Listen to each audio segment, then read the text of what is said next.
Hello, young illustrators. My name is Robert Young, and I'm an illustrator, designer, fine artist, and educator. And today we're going to talk about networking. So, networking is such a dreaded term.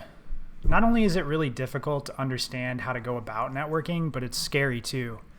Many people are not comfortable talking to strangers. I certainly was not comfortable talking to strangers, and it took a lot of practice and some changes to how I thought about networking to overcome that. Firstly, you're always networking.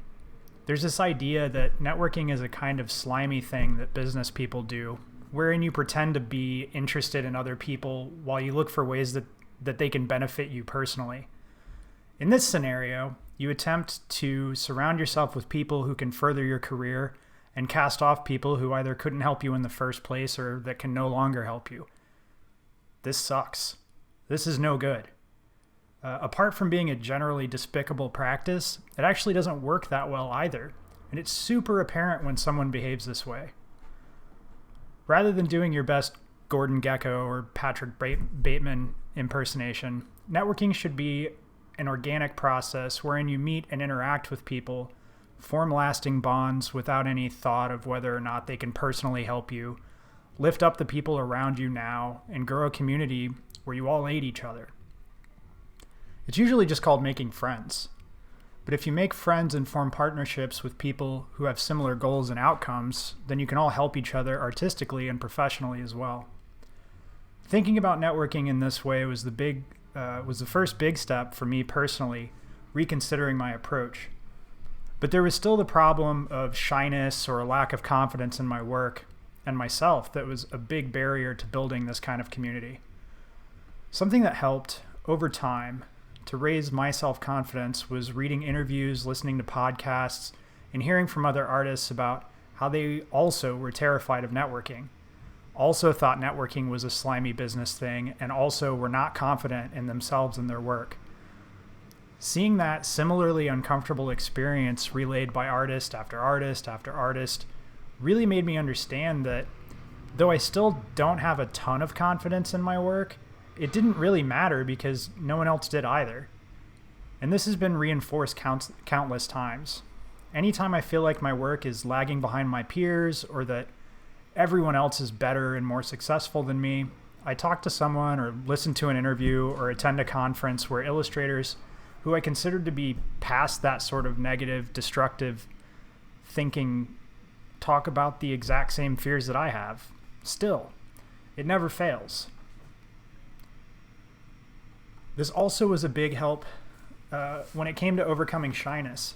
It helped me to relate to common experiences shared throughout the industry and sort of humanized my peers and idols.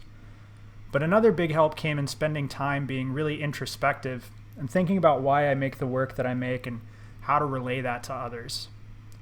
If you went to or are going to art school, this should be a big part of that experience.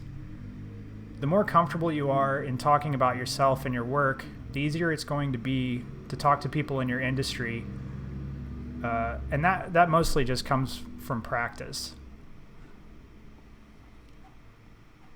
So art school is not without criticism, but networking is far and away one of the biggest benefits to attending an art school that is really, really hard to replicate in any other way.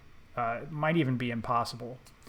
Spending 4 or more years with like-minded people and developing bonds with them through shared experiences is how I've built the network of friends that I have now. And most of my freelance illustration work comes through that network in one way or another. It could be very direct in that someone I became friends with in school went on to be in a position to hire illustrators and then hired me, or recommended my work to another art director. That's happened a number of times. Or it could be that a friend shared a contact of someone who may be interested in my work. They shared that contact with me, and that helped me direct my marketing and outreach for illustration jobs. This also goes in the opposite direction. I find myself in a position to recommend other illustrators for work fairly often, and it tends to be people that I know pretty well. There's also the possibility of forming a design studio or a collective where the work of promotion is shared between yourself and other artists to mutual benefit, or to create work larger in scope than what one person can do alone and thus attract a different set of clients. Even just the appearance of being part of a group or a design agency can attract different people who maybe think that, 4 or 5 people working together is more professional, or that they've, achieved more than one person working alone. One of the biggest places to network is at conferences.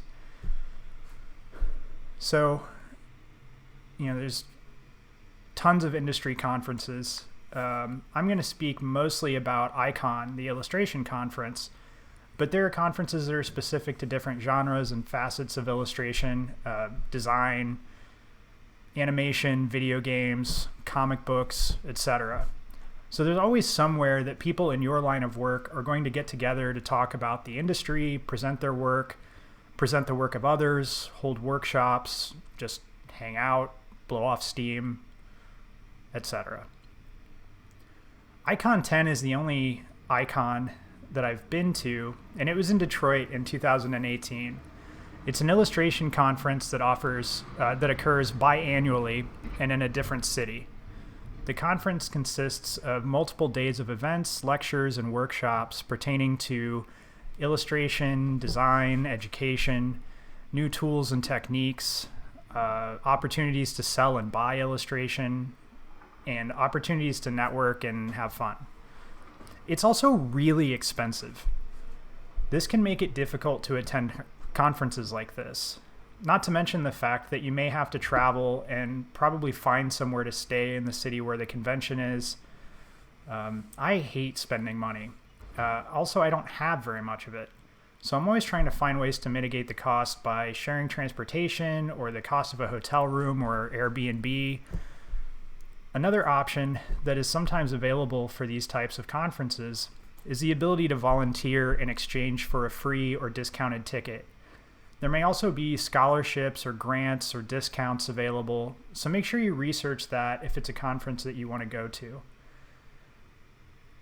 They're all pretty similarly expensive. Once you're actually there, networking is pretty easy. Everyone in attendance knows why we're all there, and it's not that weird to just start talking to someone. Obviously, some people skills come in handy. I'm not really sure how to learn not to approach people who look like they don't want to be approached, but keep that in mind. It's just like talking to anybody else. You don't want to frighten people. You don't want to, if someone doesn't seem like they want to be talking to you, let them go. Don't force it. No one likes that. And again, I find it really painfully and obnoxiously obvious when someone is talking to me because they think maybe I can help them out, and it's a massive turnoff. Also, I can't usually, so it's a waste of their time as well.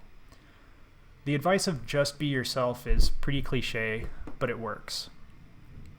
This gets easier the more of these conferences, events, lectures, or parties you go to, and as you build up your group of friendly peers, you find more segues into introducing your friend to someone new or vice versa.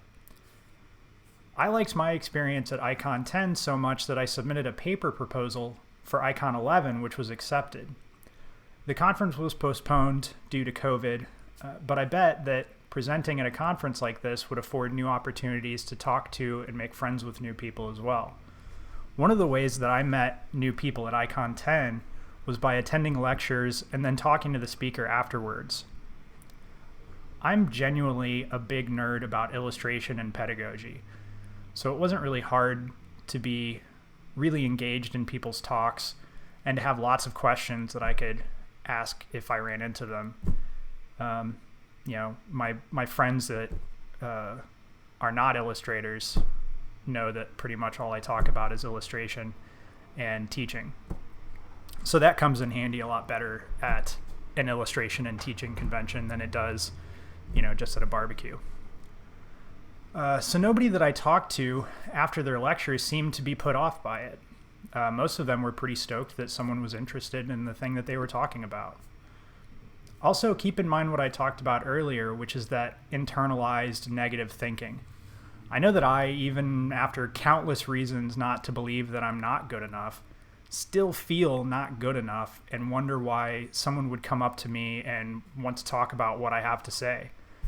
Even with this YouTube channel, it's not very old, but I've been getting feedback and it's been overwhelmingly positive. And yet, every time I make a new video, and this is the same thing that happens every time I make a new illustration or animation or when I get a freelance job, I have that initial pang of a thought that what I'm doing is dumb and no one cares.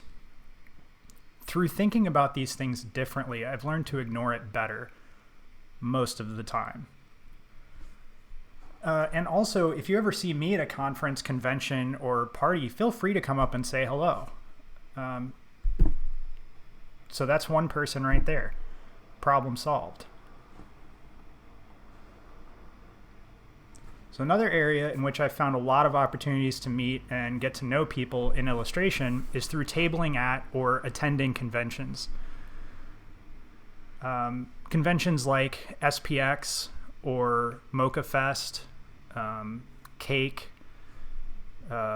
Baltimore Comic Con. I've tabled a lot of different zine fests and things like that. Some of them really big, some of them really small. And I've had a lot of different experiences. Some of them were a disaster. Most of them were not.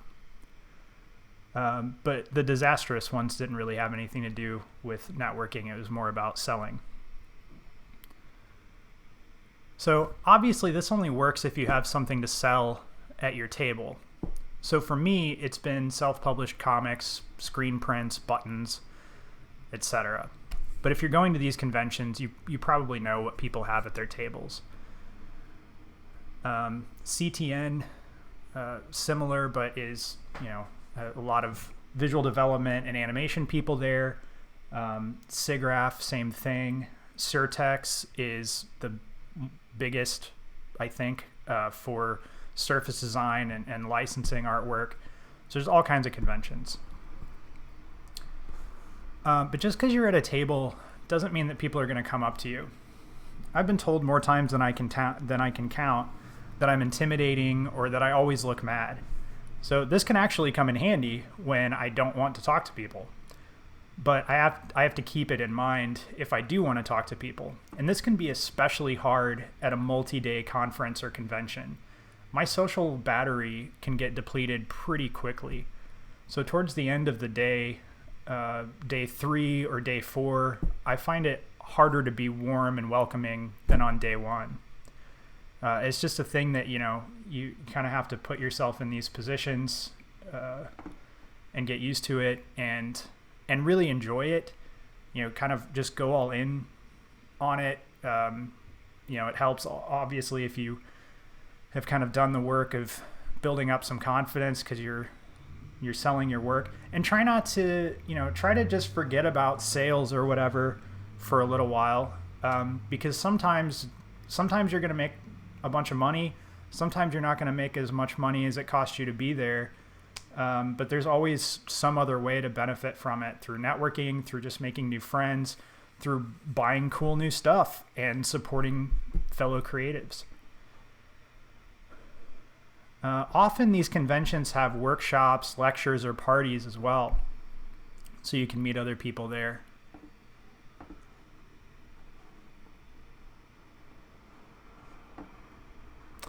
So for the time being, obviously, there aren't any in-person opportunities to meet people in your industry.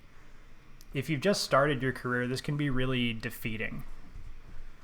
But lots of organizations have been using virtual meeting spaces to host lectures and discussions and workshops that can give you opportunities to meet people in your industry safely without spreading COVID around.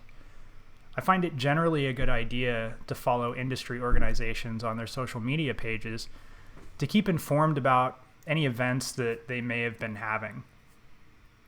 I've personally attended lectures that the Society of Illustrators has hosted, and have been a part of a few different digital meeting groups through Slack, Zoom, Google Meet, etc. Another option is tied in with just using social media in general. Posting your work without engaging with people really cuts the social part out of the social media.